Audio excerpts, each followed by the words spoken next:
Alrighty, guys. Hey, good Thursday morning. You made it another week. How about that? Now I know you were coming into today thinking, oh boy, what article we got today? Well, unfortunately, I hate to dash your hopes, but here we are. So, talking about Westward expansion here, going through this real quickly.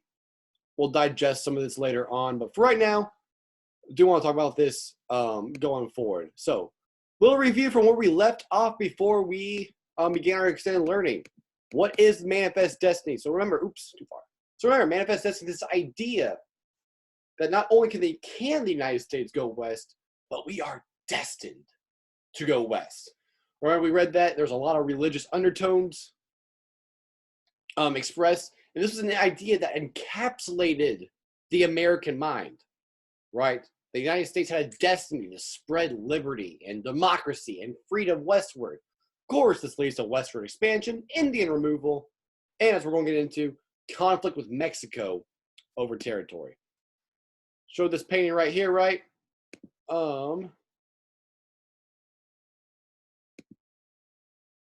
Right. So you have, sorry. Can't figure this out. But you do have that liberty right here. What's it saying? No, it's not saying that there is a giant Amazonian women out west, right? Here in the east, you have progress. You have all these machineries. In the west, buffalo, mountains, Native Americans, and we're all trying to go west. It's essentially what that is trying to say right now.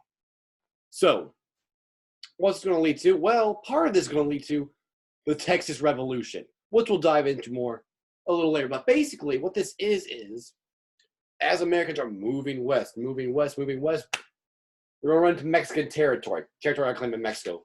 So, Texas at the time, not a lot of people living there, mainly just Native Americans living here at this point.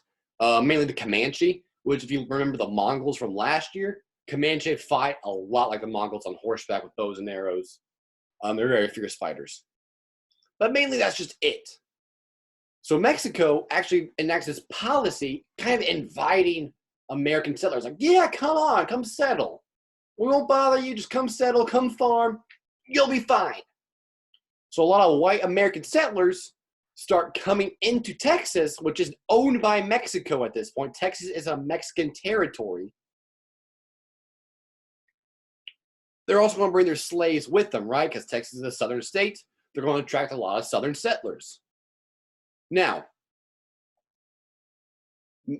something to keep in mind, Mexico is an anti-slavery country at this point. They've outlawed slavery. They're letting the settlers come in with their slaves because, like I said, there's no one living here. They want to fill that space up. But eventually, once there's a very large American population settling in Texas, and backtracking a little bit, the reason why people want to go to Texas is because Texas, especially in East Texas, very fertile farmland. So eventually there's a lot of Americans living in Texas, so the Mexican government tries to enforce very specific rules to kind of keep law and order. One, therefore going to force all Americans to convert to Catholicism, which is a different version of Christianity, right? A lot of people don't like this because now they're being forced to follow a certain religion where Americans, especially during this time, really do value choosing your own religion for yourself. Two, Mexico's going to outlaw slavery in Texas. It's not going to work there because a lot of Texas settlers have brought their slaves with them. Three, we're going to try to tax the American population a lot. What's this going to lead to? The Texans feel like that they have no representation and they're being taxed for it, right? Going back to those ideas of the American Revolution. What's going to happen next? You get revolution. Now, the Texans are going to declare their own independence from Mexico. You get all these conflicts that happen, military battles between Mexico and the Texas settlers. If you've ever heard of the Battle of the Alamo, I have it right here in the bottom right-hand corner. Very famous battle that the Texans actually lose. But the reason why this is such an important battle is because this becomes a rallying cry. Remember the Alamo. Remember what we're fighting for. Look what the Mexicans did to the Texans, right? So Americans will lose this battle, but eventually they do declare independence and become the Republic of Texas. They rally around the idea of the Alamo, and they're able to win the war and become their own independent country. Texas is now its own country. So look at this map right here, right? You have Republic of Texas down here at the bottom. This area right here to the west of the Republic of Texas is disputed between Mexico and Texas. Texas, we'll try to draw this right here. Texas believes that the border is right here on the Rio Grande, whereas Mexico thinks that the border is right here. So you get this very disputed territory in this area that both Mexico and America is claiming. That's going to be a problem later on. More westward expansion. Oregon Territory. If you haven't played this game, I would check it out if I were you. I'm not going to make you. Go online. I think you can do it for free. I'm sure. There's plenty of websites. Really fun game. But in 1818, U.S. and Britain are claiming Oregon Territory, which is this territory right here in the Northwest. Now, more Americans are settling there than British. And a lot of the reasons for farming and beaver trapping. Remember, all the way back in like September, October, beaver trapping was very important to the French in Canada. Good way to make a lot of money. Now, just as like the game shows, you go by covered wagon. If you know the image of the wagon, it kind of looks like that. Oklahoma Sooners fans, it's the wagon that runs out in every football game. It's a very rough road. Lots of people are going to die of dysentery. Lots of people are going to die from cholera. Lots of people, it's a very long travel. It's a long travel right now by car. Imagine going by wagon where you're only making like 20 miles a day. Now, eventually, President James Polk, who, by the way, the only president to ever keep all of his campaign promises, President Polk is able to negotiate with Britain and get full control. So now, here's what this map looks like, right? We have 13 slave states, 13 free states. We now own the Oregon Territory. We'll look right here. Territory from Mexico in the north and the southwest, west of Texas. In order to achieve manifest destiny, we're going to need to take that territory. This all comes to a head in what's called the Mexican-American War. Now, President Polk wants to achieve this idea of manifest destiny. In order to achieve it, he must acquire the land that's southwest that belongs to Texas. He tries to buy it.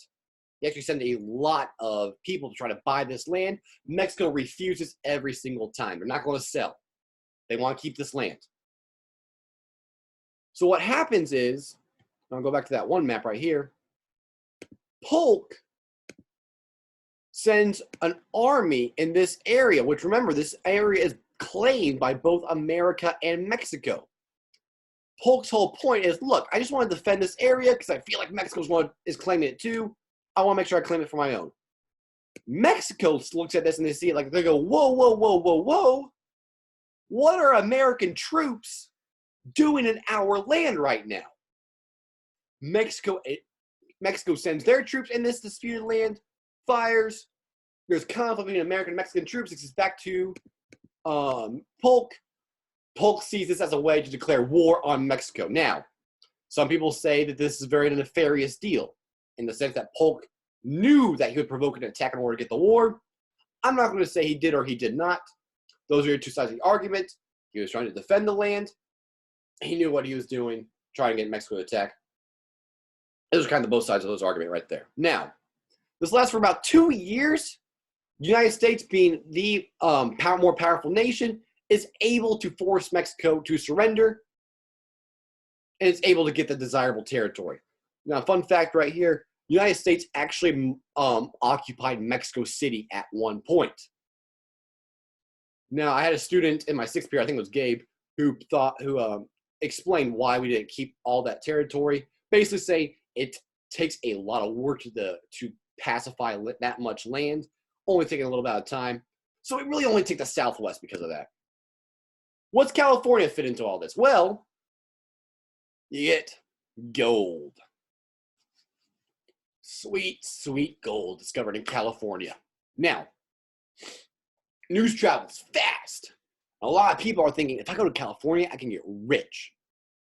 So you're talking Americans by the thousands traveling west to California in order to, quote unquote, strike it rich.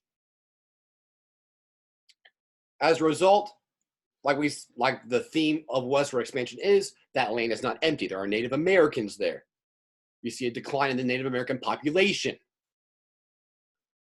But the American population in California just blows up. They get enough people to actually become a state. And in 1850, they become a free state. Fun fact, you ever wonder why the San Francisco 49ers are called that? Because of these guys. Because 49ers referred to all the people that came to California in 1849 to look for gold. So now California is a free state. We've also added Texas as a slave state. We've also added Iowa and Minnesota as free states. So there's more free states than slave states now. You kind of broken that balance up again, right? And this is all a prelude to what's going to happen in the Civil War. So, very quick overview of westward expansion. Like I said, we're going to try to digest this one at a time coming later on next week. If you have any questions, please let me know. And I will see you all later. If I can stop this recording there.